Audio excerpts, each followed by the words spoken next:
Okay, so how researchers think about research leadership. The ambition with this study was to increase our knowledge on how researchers think. Research leaders have the power to decide how academic culture can be and how it can be changed. Research leadership can be performed in a variety of formal and informal settings. As a leader of a research group, a project leader, a supervisor of a PhD, a leader of a network or a committee, and so on. Research leadership is not a fixed role, but something that is done, and it gains its meanings by those who reenact it on an everyday basis, and thus can be changed. This change, however, should not be a burden of individuals and needs to be driven by structural and cultural initiatives. The more a path is used, the more a path is used. This is a quote by Sarah Ahmed. In this talk, I address questions concerning gender and gender balance within our university organization, but also beyond, about if and how research leaders believe these issues are of relevance to their work as researchers. Since it is difficult to address power and gender and one's own struggles at the working place, we initiated a broader conversation about research leadership. We were curious where the conversations would lead the group, how, if, and how gender and power would be addressed, and if it would be addressed at all. So what we did. We have chosen the format of a focus group to enable dialogue between those who participate. The focus group format allows people to engage in collective thinking, to listen to each other, to respond, to question, confirm, and to wonder. Our overall ambition was to create a good discussion climate where everyone is given space to express themselves. We invited small groups of 4 to 6 people into Adna. It's UIT's semi-cultural building situated in the center of the campus. So those who visited us should go there and have a look at it. And the Adna is a quite unique building because it's based on indigenous architecture practices and invites in its very materiality to come together, take a breath, and to listen. It became a very intimate atmosphere, and thus the collective consent that everything that is said in the room stays in the room become very, very important. Since I'm coming from the arts or working within the performative research paradigm, I had a sensory approach to the material, which means that it was not only relevant for the analysis, what is said and how it was said, which is important in qualitative research, but also many other multisensory informations about people, how people place themselves, the colors of the chair, and how to interact with each other, and how this interactions resonates within my body. So the analytical process was very much a reflective and a diffractive work. The conversations were scheduled for about 60 minutes, and the fact that people followed the invitation to participate in a study run by the Prestige Project can already be understood as an act of confirmation that the topic gender equality in academia is valued or at least seen as important. Since there are a lot of non-performatives, also a concept by Sarah Ahmed, which within academia, so researchers, also a non-performative is that researchers are not attending a lecture, they are not following an invitation, they're not answering an email. As the very act of attending a focus group indicate that there is already a community of practice here at our place that spend time on discussing topics that demand change. The recruitment process was threefold. We asked those we knew were interested in the topic from before and targeted research groups from all faculties and research environments that have been displayed as excellent within our organizations. We also used the snowball method and asked if they had a colleague or someone in their team, in the department, who would be potentially interested in participating in the study. We posted an open invitation on Tabla 2, which was also responded by some of our colleagues.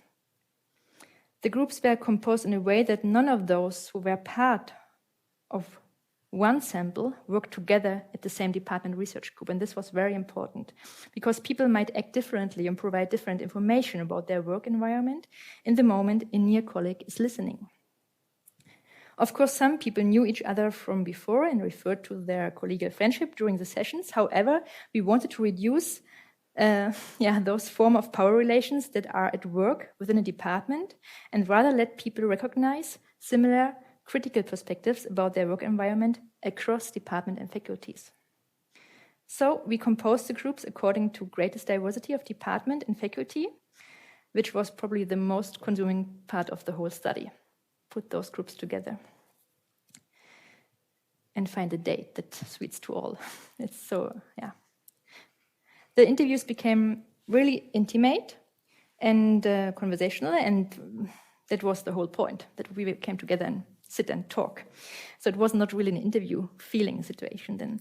We wanted to bring people together who elaborate on controversial, emotional, and sensitive topics. Presuming that it is easier to reasoning about gender power relations within a homosocial group, we organized also the group by gender role, by the gender role people are playing or that are assigned by society. In the case by me, who was responsible for the recruitment process and consulted the UAT webpage and look, men, women, okay, I hope it fixes. We also made distinction between early career researchers, PhD and postdocs, and senior researchers, the professor, docent, and associate professor. But of course, they were like, not that it's qualitative research, so it was not so important that each one had the right assigned position here. And things are changing all the times, and when people agree to the study, then this got appointed, so it was like a bit fluid here. But we tried to make the division here because of giving people the possibility to talk freely about their concern without having their project leader in the room was also quite important. So having the seniors and the early career researchers.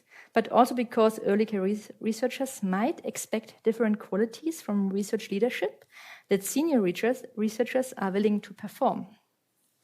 So it is important to know that our aim was not to generalize about how the group be composed by means of those markers of difference like gender and career stage, but to rather capture different perspectives on research leadership. What happened during the recruitment process was further a division by language, and it was not intended, but at the end we had an English and a Norwegian speaking group in each section, which was quite nice. The study can be seen as a situated intervention into working culture at UAT. By sitting and talking together for about 1 hour makes people reflect about certain issues. Collective wondering and listen to each other makes people to gain a better understanding about what issues are at stake, what are the mechanisms, the challenges, what have researchers in common, and what are possible ways to handle them. Those who participated already are or potentially may become agents of change within our community of practice, a community of doing research leadership. So what happened?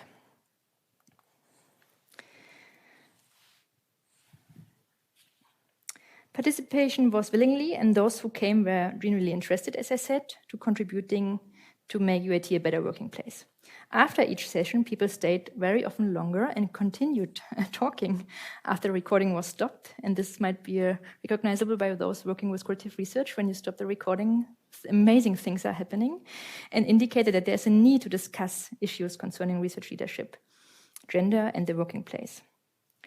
The way the participants engaged with the topic and with each other also indicated that critical awareness emerged during the conversations and that there was a work done. So something happened there. People were really like thinking.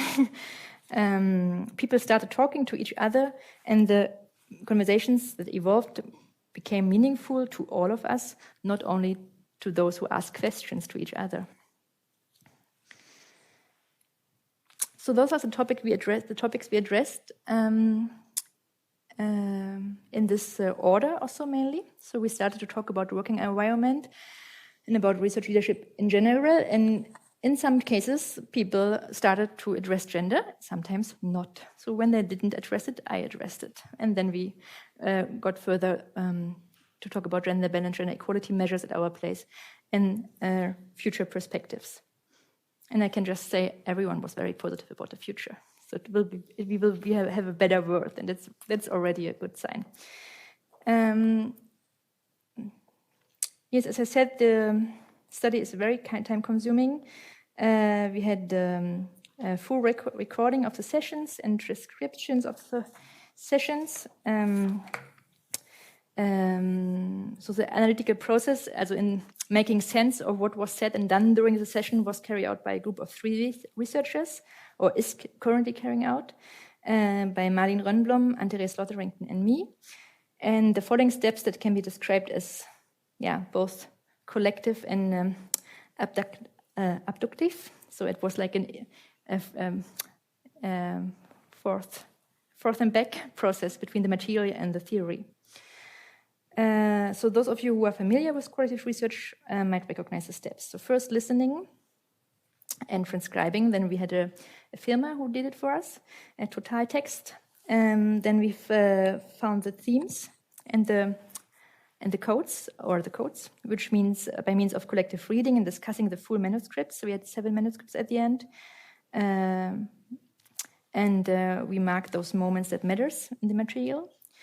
We were coding the material manually and refining the themes, which led to new codes, individually and then as a group. We were synthesizing the themes by means of the in vivo program. We consolidated the data by discussing the preliminary results, and we are in this phase actually now.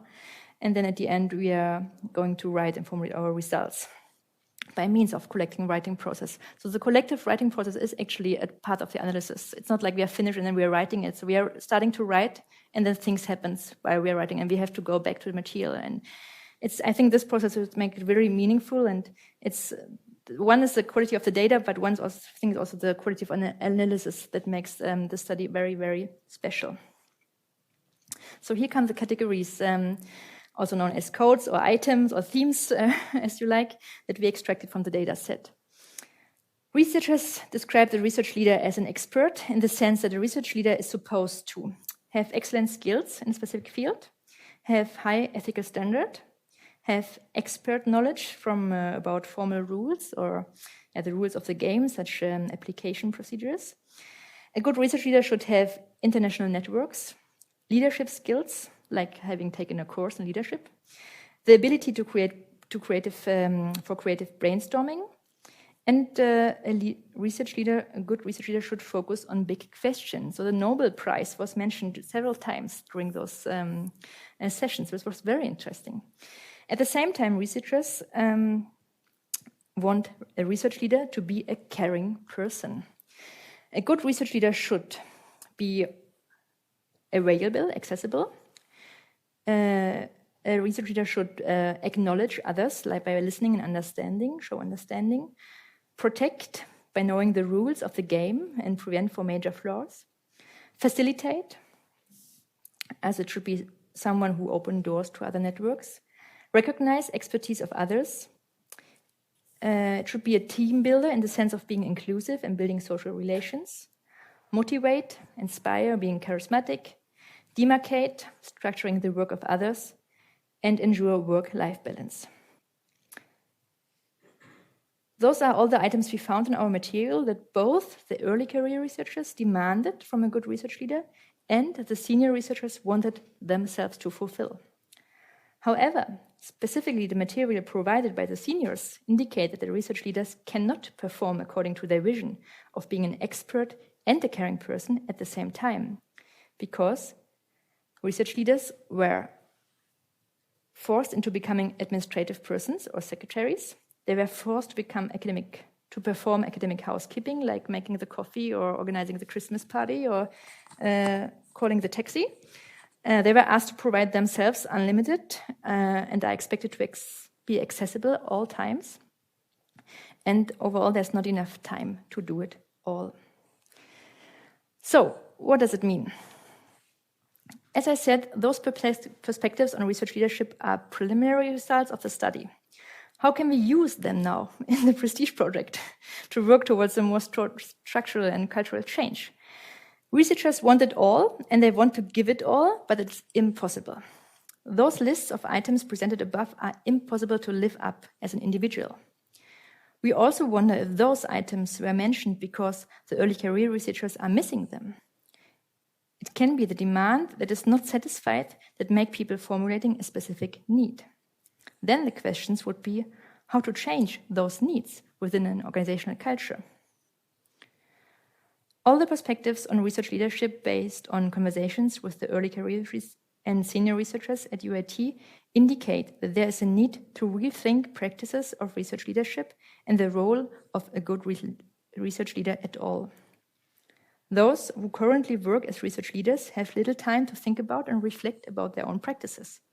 Thus, we see it as our role at our center to research organizational structures that enable or disable specific research leadership practices.